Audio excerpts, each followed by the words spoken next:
میرے آقا علیہ السلام نے بیان کیا، صحیح بخاری کی حدیث ہے، قیامت کے دن حضرت ابراہیم علیہ السلام کے پاس جب محشر کا مجمع جائے گا تو حضرت ابراہیم علیہ السلام یہ کہیں گے، نفسی نفسی نفسی، مجھے اپنی فکر ہے، مجھے اپنی فکر ہے، اذهبوا الی غیری، کسی اور کی طرف جاؤ،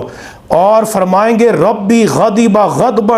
لم یغضب قبلہ مثلہ ولا بعدہ مثلہ، میرے رب نے آج اتنا غضب اور جلال ظاہر کیا ہے کہ نہ پہلے کبھی اتنا غضب ظاہر کیا نہ آئندہ ظاہر کرے گا۔ تو آپ دیکھیے حضرت ابراہیم اللہ کے خلیل ہیں، لیکن وہ کہتے ہیں نفسی نفسی، مجھے اپنی فکر ہے۔ اور میرے آقا و مولا اللہ کے ایسے حبیب ہیں کہ جب آپ کے پاس محشر کا مجمع جائے گا تو نبی کریم علیہ السلام یہ نہیں فرمائیں گے کہ مجھے اپنی فکر ہے، بلکہ فرمائیں گے انا لہا انا لہا، کہ شفاعت تو میں نے کرنی تھی، شفاعت تو میرا منصب تھا۔ پھر جب حضور سجدہ ریز ہوں گے تو اللہ تبارک و تعالیٰ فرمائے گا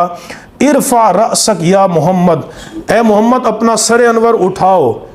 قل تسمع، حبیب تم کہو تمہاری بات کو سنا جائے گا، سل توتا، محبوب تم مانگو تمہیں عطا کیا جائے گا، وشفا تشفا، میرے محبوب تم شفاعت کرو تمہاری شفاعت کو قبول کیا جائے گا۔ تو کہاں حضرت ابراہیم علیہ السلام کہ وہ جو کہہ رہے ہیں کہ مجھے اپنی فکر ہے کسی اور کی طرف جاؤ، اور کہاں حبیب علیہ السلام کا مقام کہ اللہ رب العزت اپنے محبوب کی ناز برداری فرما رہا ہے۔ اور میرے آقا علیہ السلام نے یہ بھی فرمایا، صحیح مسلم میں آقا نے فرمایا کہ لیوم یرغب الی الخلق کلہم حتی ابراہیم، قیامت کے دن ساری مخلوق میرے پاس شفاعت کا سوال لے کے